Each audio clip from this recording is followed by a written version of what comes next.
Well, whoever thought they'd hear the word accountant and radical in the same sentence? And equally, when I got this, of course, I was absolutely thrilled to be invited, and I'm delighted to be here. And I saw natural capital debates and queries. I thought, oh my goodness. And then there was a sort of exchange of emails, and they said, oh, we want you to talk about the ethics. And I thought, radical ethics and accountant, so this is going to be fun. It gives me a great brief, but equally you come after these other fantastic speakers and kind of just want to say, well, whatever they said and get off. A little bit about us. We represent over 140,000 members across 60 countries in all sorts of organisations. And our single largest constituency actually is members in business. I think most people think we just represent the large accountancy firms. But we over half our members are finance directors, chief executives, more non-executive directors on boards and so on.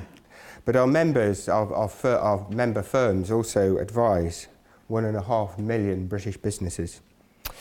So I have to confess I do come at this a little bit from a business and accountancy perspective, but I'm hoping not to just give you a party line.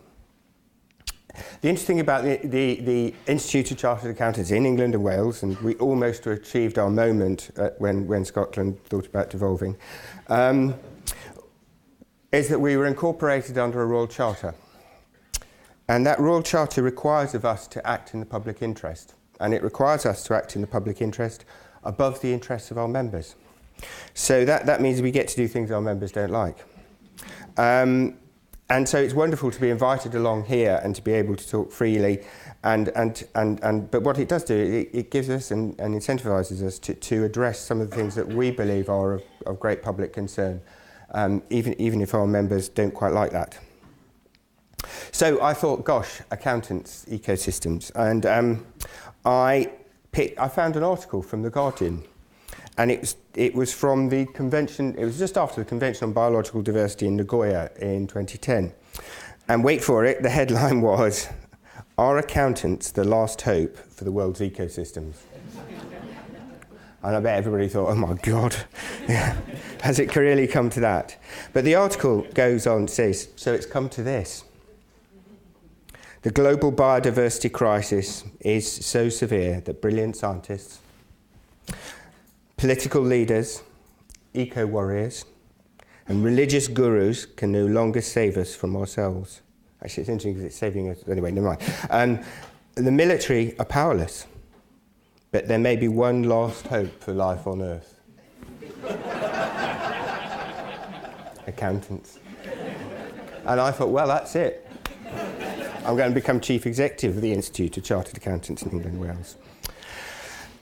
The piece then goes on to focus on the economic invisibility of nature, and that in valuing it, we might save it.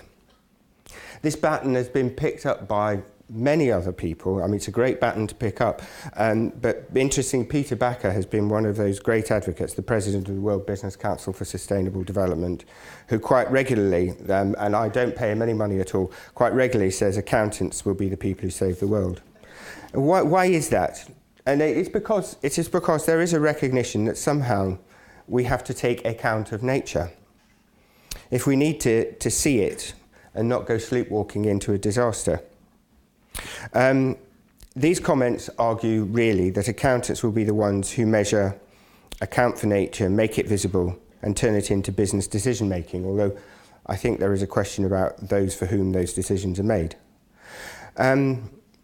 The accountancy profession seems to have its legitimacy because it has a set of answers around measuring, reporting and assuring.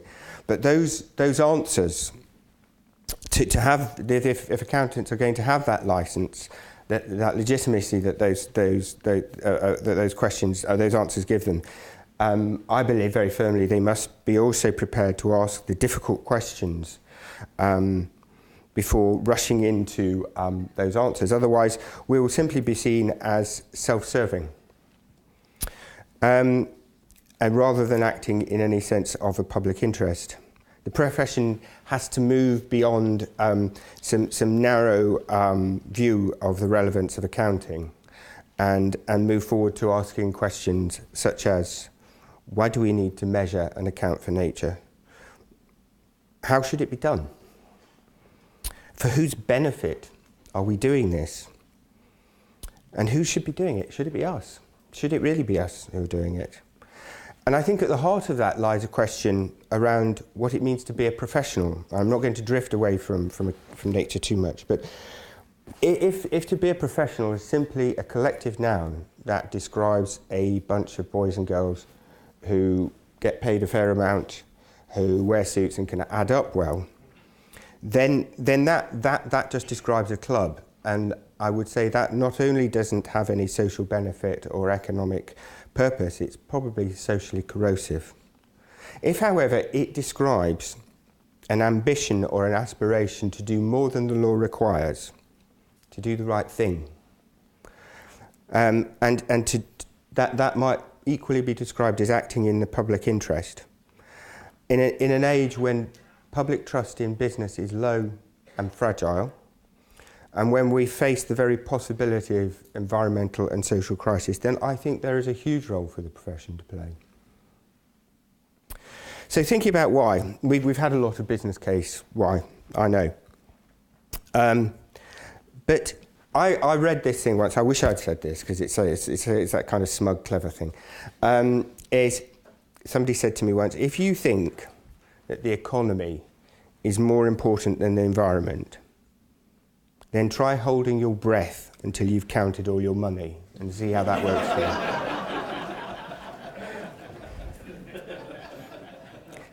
So the scale of the challenge that we face is simply enormous. One of the projects we've been involved in, and I know she's speaking here today, Dorothy Maxwell, she was absolutely stupendous in helping set up the Natural Capital Coalition, and Peter van der Haar, who's also hopefully here because he's speaking later on, has been brilliant in carrying it forward. Under Dorothy, we commissioned a piece called Natural Capital at Risk from True Cost, which just sought to put a figure on the so-called global externality of business. So what if you like, what's the annual free lunch that business has on nature? $7 trillion a year. Was the figure that came out, and we could dispute it, but the point is the magnitude of the size.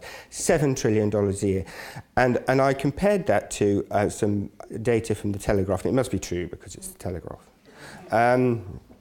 It actually used IMF data, but they put the total cost of the financial crisis by 2009 at $11.9 trillion, 20% of global GDP, and I accept that figure possibly has increased slightly.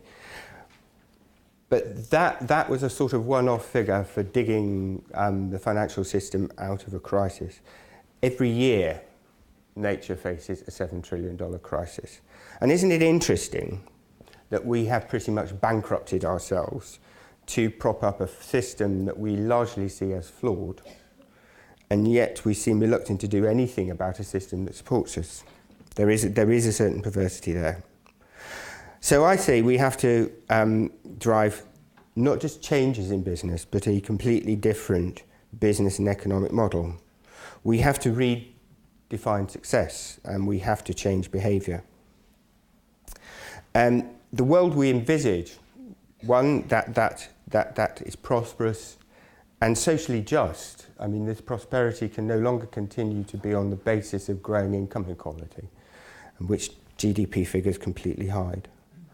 And one that is within environmental limit cannot be achieved under the current business and economic model. And for example, in the Harvard Business Review, you know, one of the kind of high temples of modern capitalism, Porter and Kramer wrote, identified that actually capitalism is seen as one of the great sources of environmental and social ills. So the distrust in the public is not just about the agents in the economic model, but the model itself. And they say a big part of the problem lies with companies themselves, which remain trapped in an outdated approach to value creation that has emerged in the past few decades. I think that means the Chicago School. They continue to value creation narrowly, optimising short-term financial performance in a bubble, while missing the most important customer needs and ignoring the broader influences that determine their long-term success. How else could companies overlook the well-being of their customers, the depletion of natural resources vital to their businesses, the viability of their key suppliers, or the economic distress of the communities in which they sell? At the highest level, therefore, I'd say we need transformational system change, and that needs to be on an ambitious scale. And we've seen the mention of Ian Cheshire, but writing in The Guardian, Ian Cheshire, Chief Executive of Kingfisher, wrote, "Infinite high resource intensity growth is simply not possible, and we are already living off our future capital. It may be gradual, but most businesses will have to adjust to a very different reality. That reality will still be a version of capitalism and needs to be a positive vision rather than a doom-laden return to the Stone Age. But it needs to rethink the point of the system. Instead of a goal of maximum linear growth in GDP, we should be thinking of maximum well-being for minimal planetary input. That starts to challenge business to go beyond efficiency gains and really redesign their business models." But these people are a very small group, and the majority are at a much earlier stage of action. The question that we need to start asking ourselves is not, this is how we do things economically or business-wise, what should we do about the environment? But turn that on in its head and say, we're facing an environmental crisis, what should we do about our economic and business models? The dilemma, of course, is one that Pavan summed up very well, which is that we use nature because it's valuable, but we lose it because it's free. And the people who bear the cost of that are those least able to bear it. Pavan goes on to call nature the GDP of the poor, but we're the ones that consume it. So how do we do this? And one endeavour is to account for nature, and that raises the question of how do we account for it? And then one way of that is to put a value on it. That is an enormously vexed question, and one I believe the business world ignores at its peril. There are practical challenges to valuing nature. To take a step back for a moment, as we value nature, as we move from a narrative description of the natural environment to a quantification of the natural environment, to a monetisation of the natural environment, we start to leave things out not because they're immaterial or irrelevant, but because they can't be measured and they can't be valued. And so we are in danger in that instance of progressing towards a valuation that includes nothing that we find valuable. And if that sounds familiar, isn't that what we did with GDP? And shouldn't we kind of be learning from that and thinking about how we get around it? We lose, for example, the complexities, the independency and all that's important. But we should also note that there is a conceptual challenge to the value of nature. There are those who very fluently argue that we should not put a value on nature. To do so is to commoditize it and to put it up for sale. Just because something cannot be quantified doesn't mean it's not important. A position that privileges measurement over quality can easily lead us down a road where we just simply value volume. Many things that we value in life cannot be measured at all. So, for instance, freedom or equality, or if I asked you to value your mother, that may open a complete can of worms of emotions and responses. But could we get to a meaningful valuation? And such an argument, I think, can be located within a wider debate about the extent to which we have created a market society in which social norms are being driven out by market norms, where we think, for instance, it's perfectly acceptable to sell or buy a baby, or body parts, or pay for to stand in a queue. But equally, I do ask, are we in danger? And I don't know the answer to this, so it's not me being sort of smart about this, but are we in danger of driving out of the natural capital debate the social norms about what we value in nature through the market mechanisms. In addition, in itself, valuation can be highly subjective. So valuation principles based on willingness to pay, revealed preference, value transfer, replacement cost, damage avoidance, they're all very subjective and therefore value laden. Should nature be valued in terms of the delivery of services only to humans, or the cost of maintaining levels of capital whereby those services can be continued to deliver? Or should we be thinking about its intrinsic value? And some accountants are indeed seeking to answer this. In his recent book, Accounting for Biodiversity, Mike Jones, who's Professor of Financial Reporting at Bristol University, outlines a much more bottom-up approach to kind of contrast the system, that top-down ecosystems approach, which is much more about an inventory. And one of the things that Mike does in that book is exclude critical habitats from valuation. I've said elsewhere in other places that I think that the whole debate about valuation and not putting a value on nature actually speaks to a wider held and deeper public concern about the legitimacy that business has to pose itself as a steward of natural capital, because there is an unwritten assumption in a lot of what one hears that businesses are the natural stewards of natural capital. But to date, business hasn't really shown a great success rate in preserving our natural environment. And indeed, some people might say, in some sectors, such as the finance one, that the business world has been rather bad at maintaining its own capital. So what is its legitimacy to look after the natural capital? It asks for trust. Well, trust needs to be earned. And I think that we in the business world ignore those concerns because that mandate could well be withdrawn. So I think we should take those seriously rather than seeing those who argue that as being fringe. And then there's the question about for whose benefit this valuation occurs. And who should value? Now, at ICAEW, we are about to publish a piece by a young man called Dario Kenner. And Dario has written a rather good point of view, I'm massively plugging it now, about who should value nature. And we're going to launch that at a conference we're holding in December called Rethinking Capital, which we are hosting with Newcastle University Business School and the Natural Capital Coalition.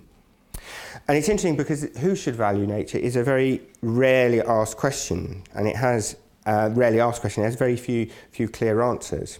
But the point Dario makes is that it's important because it needs a little more focus, because it really should be who values nature in developing countries, because after all, that is where a lot of nature's worth, if you like, is really going to be put under test, because it's where the biodiverse rich land is.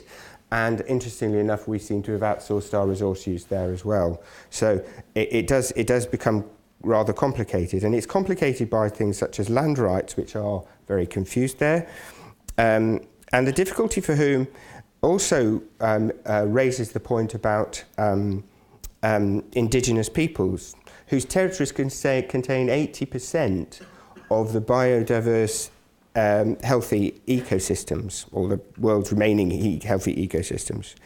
And often they reject a natural capital approach. So what right have we to start talking about natural capital and our valuation systems for people who have the natural capital and don't recognise it? Quite often for them, valuation comes from non-monetary valuation based on a spiritual connection with their lands. And he actually highlights an example of Indigenous people in India who successfully resisted the development of a bauxite mine on the basis of its spiritual value. So we're not only looking at this from a human-centric, but also, dare I say, slightly neo-colonialist point of view, and we should be careful about that. We can't postpone this question of who whilst we resolve if, because the who will, I sound like Dr. Seuss now, but the who will determine how we do it. And how we do it, and for whose and according to whom and for whose benefit, does raise a question about the exercise of power. And power comes into play very clearly, I believe, in definition. And the term natural capital itself, I believe, is highly loaded. It actually, I believe, describes a power dynamic in which posits nature within the compass of business and the economy. Capital is not a term of art, I believe, in the world of conservation or science particularly. It is a term of art in the world of economy and business. And it does have one can start to imagine a kind of neoclassical, neoliberal debate in which it's just another type of capital, it's fungible, it could be swapped for something else, it's got no value, it has all the same characteristics. And this reinforces a human-centric debate in which nature is seen as other than us and controlled by us. And it separates us from the natural system. And that, I think, hails very much from a Judeo-Christian tradition in which God creates the world for man. And Genesis talks about the Garden of Eden. A garden is a cultivated, owned, managed landscape. And the language we use, like natural capital, is all about protection, cultivation, conservation, ecosystem services, saving the planet. These are all languages of control, words of control. They are not words of involvement. And you could almost get to the point where, we forget, in fact, that the world could quite easily exist without us. I would question the extent to which this kind of a positioning facilitates our inability and maybe our unwillingness to take action to stop the destruction we see. If we saw ourselves as part of this system, rather than owning it, controlling it, then we might just see what we're doing as self-harming. And if we could have a show of hands of people here who enjoy doing that. Or we might see ourselves as a plague. And we might actually then start to do something about it. And I know all of that is very kind of, esoteric perhaps. And it does raise the question of how do we then engage business in this, in a language that it understands. And the final point I'd like to make, I'm just going to do a little detour, is to talk about Gombrich. Gombrich was an art historian, came to Britain in the 1930s, escaping Vienna, and was part of the circle of Freud. He was very interested in perception. And he looked at Constable's paintings from Dedham Vale in the mid-18 so around 1816 paintings. Very, very, very highly naturalistic. You can tell, you can identify the ploughs in the pictures to that region. And Gombrich's inquiry is very interesting. He says, are these simply an unmediated view, or are they an interpreted view? Does Constable see what he paints, or does he paint what he sees? And he comes to the conclusion that he actually sees what he paints. Representation is an act of perception. However naturalistic, it leaves out some things, includes others, and shapes perception. For instance, none of us from Constable's lovely paintings, which have shaped probably all our images of the British landscape, get any perception of the appalling rural poverty of the time. Mary Wordsworth wrote to her brother William saying that she was in future going to go out at night in the lakes because she didn't have to look at the rural poor then. So it shapes perception. Now, I would argue that a set of accounts, and I'm coming back to accounting now, a set of accounts is a representation. And far from being what we often assume, an unmediated view, it is one that guides interpretation and perception. It means that accountants who shape information on which they and business managers make decisions, and information on which we and investors and others make decisions, can also cast a new reality and drive different decisions. They are not passive recorders of past events, but active creators of platforms on which future decisions can be made. And I'm going to finish where I started with this, my favourite ever article in The Guardian. The writer finishes, eco-accounting alone cannot solve anything, but I will watch with great interest how these initiatives develop. Making them work will require boring things like measuring, standard setting, regulation and checking. I don't know where he got the idea that they were boring. But the potential consequences are enormous. Done badly, they could mean the natural world is further commodified, priced, sliced and sold to the highest bidder. Done well, they could reset human values and, who knows, perhaps transform capitalism more than they change the natural world. Accountants as agents of revolution. Now there's a thought.